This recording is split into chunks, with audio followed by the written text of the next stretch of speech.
Halo anak-anak semua, apa kabarnya hari ini? Ibu harap kabar anak-anak semua dalam keadaan yang sehat dan baik semua. Nah, hari ini kita mau belajar apa ya?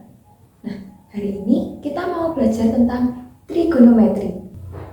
Nah, tujuan pembelajaran hari ini yaitu melalui pembelajaran daring, peserta didik diharapkan dapat menamai sisi segitiga sesuai dengan sudutnya dengan benar. Kemudian yang kedua, peserta didik dapat menghitung perbandingan trigonometri dengan tepat. Nah, pernah nggak anak-anak berpikir bagaimana sih bapak tukang itu membangun rumah, membangun khususnya seperti atap atau tangga? Itu gimana sih bapak tukang membangunnya biar kemiringannya pas, biar waktu kita naik tangga itu tidak capek, atau kemiringan atapnya itu supaya gentengnya tidak lolos gitu. Pernah nggak sih anak-anak kepikiran? Nah, bapak-bapak tukang itu memanfaatkan ilmu trigonometri supaya rumah yang kita tinggali ini nyaman dan aman. Nah, sekarang mulai masuk ke materinya, yaitu nama-nama sisi segitiga. Nah, dari segitiga ini, Ibu ada sudut di sini, sudut di titik A, yaitu sudut alfa derajat. Nah, dari sudut ini kita bisa menamai sisi-sisi dari segitiga ini. Nah, di sisi AB ini terletak di samping sudut alfa, berarti namanya ini sisi samping atau ya sisi samping. Kemudian yang sisi BC atau sisi yang di depan sudut alfa itu kita namai dengan sisi depan. Ini sisi depan.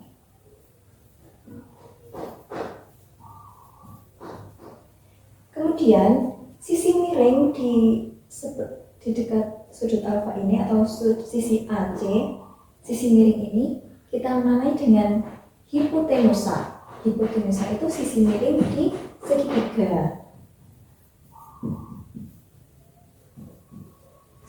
Nah, dari sisi-sisi ini, apakah anak-anak sudah paham bagaimana cara menamai sisi-sisinya?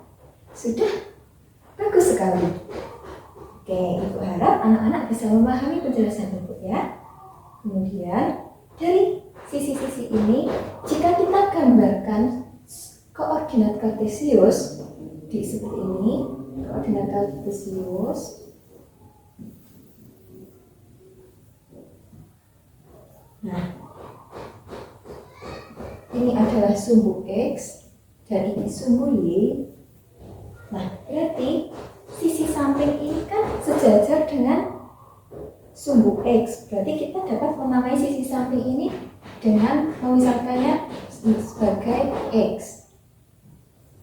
Kemudian sisi depan ini sejajar dengan sumbu Y, sehingga kita dapat memisahkan sisi depan ini dengan namanya itu Y. Kemudian untuk hipotenusa kita memisahkannya dengan huruf R atau R. Nah, dari nama-nama sisi ini dan sudutnya kita dapat mendapatkan perbandingan trigonometri. Nah, apa saja sih itu perbandingan trigonometri? Yang pertama itu ada sinus. Ada sinus. Kemudian yang kedua kosinus. Kemudian yang ketiga itu ada tangen. Nah, di materi kali ini kita akan mempelajari tiga ini dulu.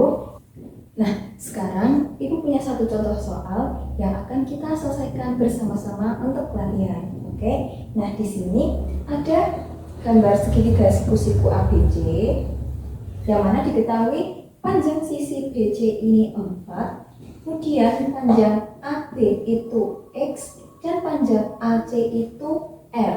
Kemudian di titik alfa ini diketahui sudutnya itu 30 derajat. Nah, bagaimana kita bisa menghitung panjang sisi X dan panjang sisi R? Nah, kita perlu ingat tadi rumus-rumus perbandingan trigonometri. Yang pertama itu ada sinus alfa, yaitu sin demi. Kemudian cos alfa itu cosami. Kemudian tan alfa itu tan desa. Nah, dari perbandingan trigonometri yang tadi sudah kita dapatkan, itu coba kita aplikasikan ke soal ini. Jika kita ingin mencari panjang sisi X dengan sudut 30 derajatnya itu terdapat di titik A, maka kita dapat memanfaatkan perbandingan trigonometri yang mana? Iya, betul sekali. Kita dapat memanfaatkan perbandingan trigonometri berupa tan alfa. Kenapa begitu? Nah, karena dengan menggunakan perbandingan trigonometri yang tan, itu kan kita tadi sudah dapatkan bahwa tan itu diperoleh dari tan desa. Sisi di depan sudut 30 derajat dibagi dengan sisi di samping sudut 30 derajat. Sehingga untuk mendapatkan nilai X kita dapat menghitungnya sebagai berikut, yaitu tan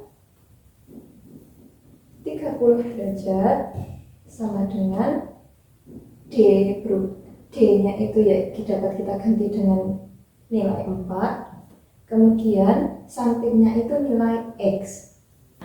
Jadi dari perhitungan ini dapat didapatkan bahwa panjang dari sisi X ini atau sisi AB yaitu 4 akar 3. Gimana? Apakah anak-anak sudah paham dengan materi hari ini?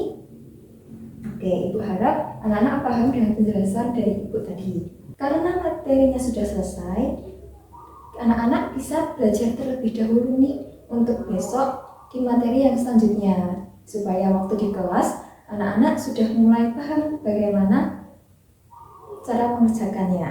Oke, sekian dari Ibu, kurang-kurangnya mohon maaf. Sampai jumpa.